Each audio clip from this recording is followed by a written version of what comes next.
Hi friends, welcome to my YouTube channel Mathematics Deven. Today we are discuss about elimination method. So let's begin.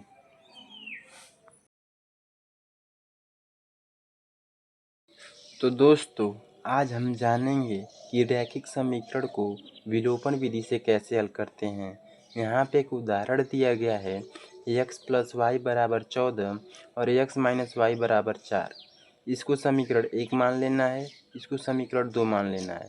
विलोपन विधि में सबसे पहले हमें करना होता है कि इसको इन दोनों समीकरण को जोड़ के भी कर सकते हैं, इसको घटा के भी कर सकते हैं। जैसे कि यहाँ पे एक x होना चाहिए तो यहाँ पे भी एक x होना चाहिए, यहाँ पे 2x है तो यहाँ पे भी 2x होना चाहिए, और यहाँ पे भी मतलब जो यहाँ का जो कांस्टेंट वैल्यू होती है वो दोनों सेम होनी चाहिए।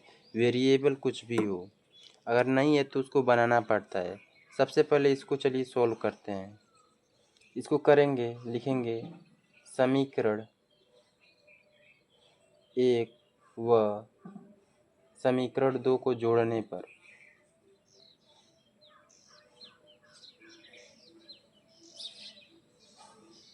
जब समीकरण 1 और 2 को जोड़ेंगे तो यहाँ पे ऐसे हो जाएगा।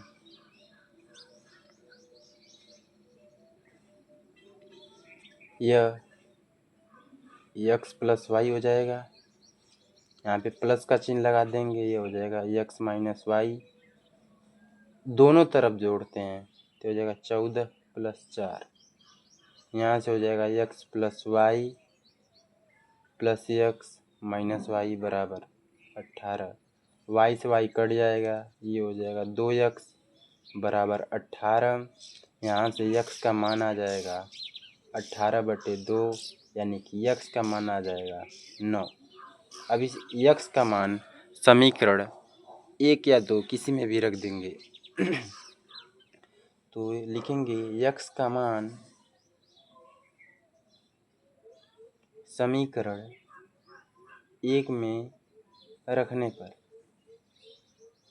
जब हम लोग x का मान समीकरण 1 में रखेंगे तो क्या होगा, देखिए x का मान 1 रख देंगे, x का मान 9 रख देंगे तो ये हो जाएगा 9 + y = 14। तो ये जब x का मान रखेंगे तो y का मान निकल के आ जाएगा, y = 14 - 9, यानी कि y का मान निकल के आ गया 5, यानी कि x का मान आ गया 9 और y का मान आ गया 5। इन दोनों का मान रख के हम लोग यहाँ पे चेक भी कर सकते हैं। जैसे कि x का मान रखेंगे 9, यहाँ पे रखेंगे 5, 9 × 5 = 14 होता है, यानी कि यह दोनों सही है। 9 में से 5 घटाएंगे 4 आएगा। चलिए एक और आसान सा उदाहरण लेते हैं। दोस्तों, एक उदाहरण दिया गया है, इसको सबसे पहले समीकरण 1 मान लेंगे, इसको समीकरण 2 मान लेंगे। फिर क्या करना है, हमने आपको बताया था विलोपन विधि में x का जो कांस्टेंट मान होता है, यानी कि जो अचर पद होता है, वह दोनों सेम होना चाहिए। यहाँ पे करड़ी में 2 है, यहाँ पे करड़ी में 3 है, तो ये दोनों सेम नहीं है। या तो y वाले को बनाना होता है या तो x वाले को बनाना होता है। चलिए हम x वाले को बनाते हैं। तो यहाँ पे लिखेंगे हम क्या, समीकरण 1 में दोनों पद को, जो x के आगे का जो कांस्टेंट मान होता है, उन दोनों को सेम बनाना होता है। तो लिखेंगे यहाँ पे क्या, समीकरण 1 में करड़ी में 3 यानी कि √3 से गुणा करेंगे। गुणा करने पर वह समीकरण 2 में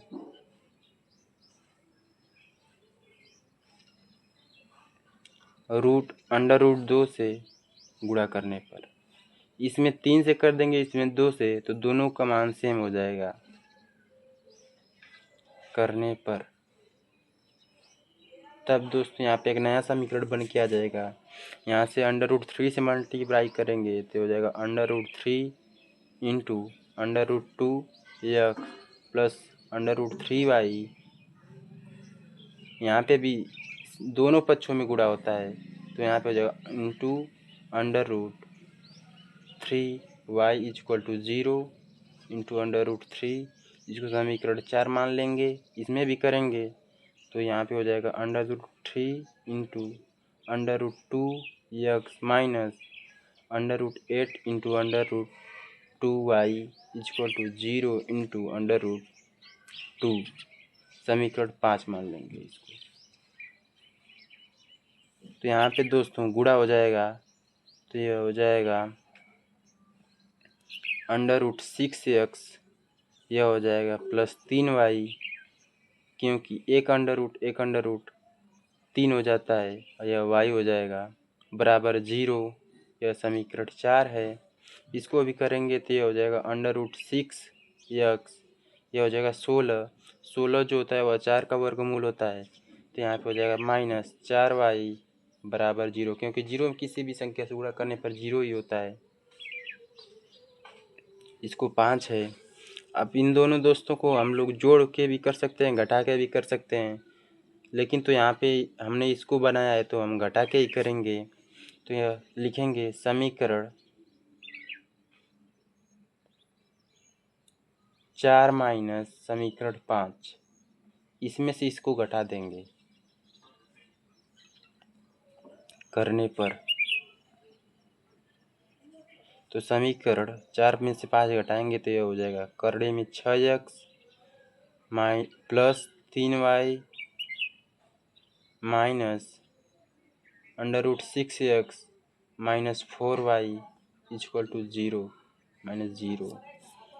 यहाँ से हो जाएगा √6x प्लस 3y, माइनस का अंदर में गुणा कर देंगे तो हो जाएगा minus √6x minus minus plus हो जाएगा 4y बराबर 0। इससे यह कट जाएगा, हो जाएगा 3y प्लस 4y हो जाएगा 7y इक्वल टू 0। y का मान आ गया 0। y का मान समीकरण 1 या 2 किसी में भी रख देंगे, तो लिखेंगे y का मान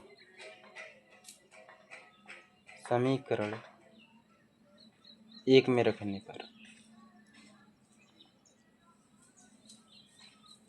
y का मान समीकरण 1 में रख देंगे तो हो जाएगा √2x plus √3y equal to 0। यहाँ से √2x y का मान रखेंगे 0, तो एक गुणा करने पर भी 0 हो जाएगा, प्लस 0 बराबर 0, यानी कि x का मान भी यहाँ से यह भागा हो जाएगा, 0 हो जाएगा। So thank you for watching this video.